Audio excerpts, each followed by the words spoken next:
Hola y bienvenidos. Hoy vamos a hacer un viaje fascinante a los márgenes de la historia del cristianismo para explorar uno de sus desafíos más radicales, los sofitas. Y ojo, porque no estamos hablando de una simple desviación teológica. No, esto era una cosmovisión completa, una realidad alternativa que se atrevió a coger la historia más fundamental de todas, la del Génesis, y darle la vuelta por completo.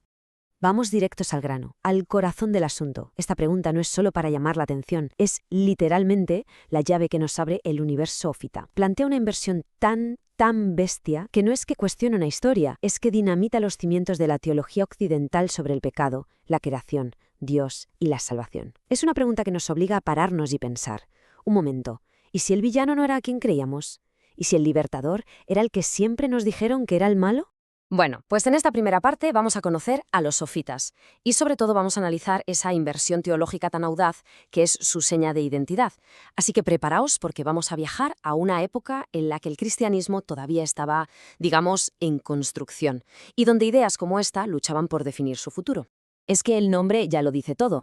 Ofita viene del griego ophis, que significa serpiente. Y esto es crucial. No era un mote que les ponían sus enemigos, no, era como ellos mismos se identificaban. En un mundo que ya empezaba a ver a la serpiente como el símbolo del mal, ellos van y la convierten en el emblema de la sabiduría más alta.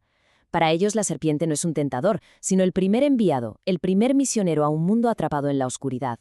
El que trae la gnosis, esa palabra clave, el conocimiento que te hace libre. Para poder entender por qué demonios iban a venerar a una serpiente, primero tenemos que entender qué pensaban del mundo, del cosmos. Y os adelanto que su visión es bastante pesimista. Su punto de partida no es la fe en un mundo bueno, sino la sensación de estar exiliados, de que algo no encaja, porque sufrimos, porque todo es tan imperfecto. Su respuesta es una de las más radicales que se han dado nunca. Aquí está la base de todo el pensamiento gnóstico. Este universo, el mundo que tocamos y vemos, no es la obra de un Dios bueno y todopoderoso. Es una chapuza, una cárcel cósmica diseñada por una entidad inferior, un artesano ignorante al que llamaban el demiurgo. Y nosotros, o mejor dicho, lo que de verdad somos, esa chispa de luz, ese trocito de divinidad que llevamos dentro, estamos aquí atrapados, exiliados en un cuerpo de carne y hueso, y condenados a olvidar de dónde venimos realmente. Fijaos bien en esta tabla porque es como asomarse a dos universos que chocan de frente. Es una colisión total. Donde la visión, digamos, ortodoxa ve la bondad de la creación, los sofitas ven los barrotes de una celda. Donde la fe tradicional ve a un demonio tentador, ellos ven a un maestro de la sabiduría, un enviado de la divina Sofía. La famosa caída de Adán y Eva deja de ser un pecado para ser el primer momento de iluminación. Y aquí viene lo más fuerte. El creador del Génesis, el Dios que dice no tendrás otros dioses fuera de mí, resulta que no es el Dios supremo y verdadero. Es un carcelero cósmico, un ser ignorante y celoso llamado Yaldabaoth. Esto no es retocar la Biblia, es reescribirla por completo.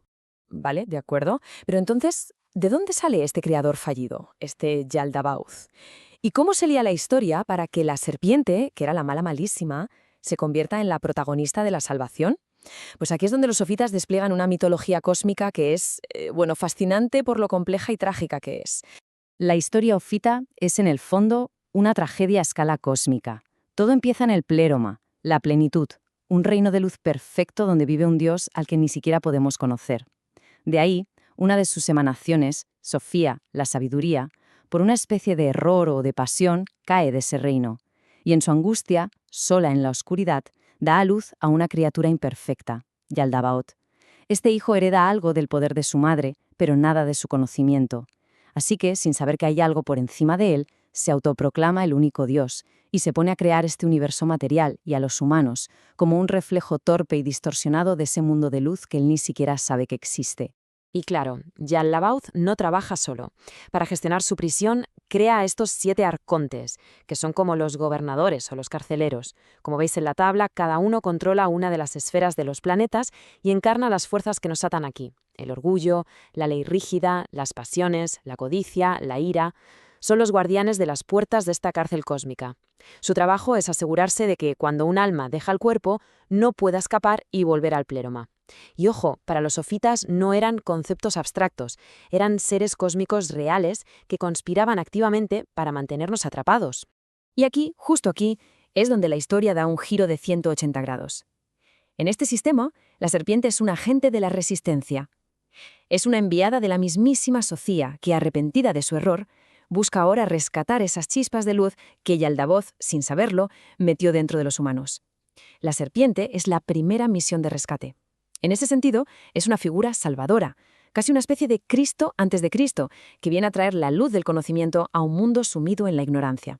Así que de repente, la famosa prohibición de comer del árbol se convierte en el engaño de un tirano.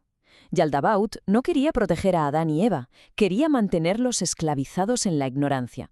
Tenía pánico de que si probaban el conocimiento, se darían cuenta de que tenían una naturaleza divina, superior incluso a la de él, su creador. La serpiente, en cambio, dice la verdad. Ese fruto no trae la muerte física, sino que acaba con la muerte espiritual, que es la ignorancia. Ofrece la iluminación. Por lo tanto, lo que llamamos pecado original es para ellos el primer acto de liberación de la humanidad. Pero claro, con ese primer despertar no era suficiente. Para los sofitas, liberarse era un proceso, un viaje larguísimo y muy difícil que el alma tenía que hacer después de la muerte.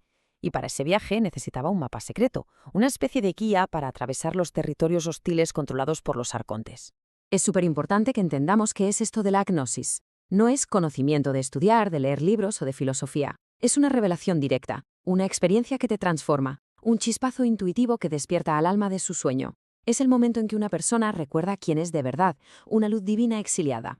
Frente a la pistis, que es la fe de la ortodoxia, basada en la confianza, la gnosis es una certeza que vives en tus propias carnes. Y esa revelación personal era la única llave que podía abrir las puertas de la prisión cósmica. Su sistema, por tanto, no era solo teoría, era un camino práctico, con sus rituales. El llamado diagrama Ofita, que conocemos gracias a sus enemigos como Orígenes, era una herramienta de meditación clave para ellos. Era un mapa complejísimo del cosmos que el iniciado tenía que aprenderse de memoria en vida para poder usarlo después de la muerte. En él se veía el camino de ascenso del alma a través de las 7 esferas planetarias, teniendo que superar a cada guardián, a cada arconte, hasta por fin llegar al reino de la luz. Y el viaje no solo necesitaba un mapa, también necesitaba contraseñas. Al llegar a la aduana de cada planeta, el alma tenía que enfrentarse al arconte de turno y recitar la fórmula exacta. Tenía que declarar su origen divino, como en esta cita, para demostrar que no estaba bajo su jurisdicción. Eran como pasaportes espirituales, armas diseñadas para desarmar a los carceleros del cosmos y obligarles a dejarle pasar. Bueno, como os podéis imaginar, una visión del mundo tan radicalmente distinta era una amenaza de muerte para la Iglesia cristiana que se estaba consolidando. Lo que vino después no fue un debate de café, sino una batalla teológica y pastoral durísima para definir la esencia misma de la fe. Y aquí viene la gran paradoja. Casi todo lo que sabemos de los sofitas nos ha llegado a través de sus mayores enemigos, los llamados heresiólogos. Hombres como Ireneo de León escribieron libros enormes como su Contra las herejías, solo para desmontar punto por punto estas doctrinas. Su objetivo era aniquilarlas, pero al describirlas con tanto detalle para poder rebatirlas, irónicamente las salvaron para la historia. Es decir, estudiamos a los sofitas a través de los ojos de quienes los odiaban, lo que claro, es un desafío interpretativo enorme. Esta cronología nos cuenta una historia con un final, la verdad, bastante triste. Los sofitas nacieron en lugares como Siria y Egipto, donde se mezclaban la filosofía griega, los misterios egipcios y el misticismo judío. Durante 2 siglos fueron un problema teológico. Pero a medida que el cristianismo se fue uniendo al poder del Imperio Romano, ser un disidente teológico dejó de ser una opinión para convertirse en un delito. Pasaron de ser herejes a ser criminales perseguidos hasta que al final fueron erradicados, no por la fuerza de los argumentos, sino por la fuerza de la ley. Y este es un punto pedagógico muy importante. La lucha contra el gnosticismo ofita fue uno de los motores que obligó a la Iglesia a definir sus propias creencias de forma muy clara. Frente al elitismo de una salvación solo para unos pocos, la Iglesia defendió una salvación universal, gratis y por la fe para todo el mundo. Frente al desprecio por el cuerpo y la materia, afirmó la bondad de la creación y la doctrina clave de la encarnación. A ver, si el cuerpo es una cárcel malvada, ¿por qué Dios iba a hacerse carne? Frente a la idea de que el Dios del Antiguo Testamento era un impostor, la Iglesia defendió la unidad de toda la Biblia. Y frente a los rituales secretos, estableció la autoridad de una tradición pública y de credos que todos pudieran conocer. El cristianismo ortodoxo se forjó en gran parte en la lucha contra estas ideas. Los sofitas como grupo fueron aniquilados, pero su espíritu, ese impulso de cuestionar la autoridad, de desconfiar de lo que nos cuentan, de buscar una verdad oculta que lo explique todo, ese impulso nunca ha desaparecido del todo. Lo podemos ver resonando en corrientes místicas posteriores, en sociedades secretas, en filosofías esotéricas, y si me apuras, hasta en la cultura popular de hoy en día, en todas esas historias que nos dicen que el mundo que vemos es una simulación o una prisión. Al final, toda la historia de los sófitas nos enfrenta a esta pregunta fundamental. Para ellos, la gnosis, el conocimiento, era una vía de escape, un billete de salida de esta cárcel material. En cambio, la fe ortodoxa, que terminó ganando, propone que el conocimiento de Dios sirve para amar, para servir y para transformar este mundo con la esperanza de que un día sea redimido. ¿Buscamos saber más para huir de la realidad o para implicarnos más a fondo en ella? Esa es la gran pregunta que nos dejan los sófitas, una pregunta que casi 2000 años más tarde sigue completamente vigente.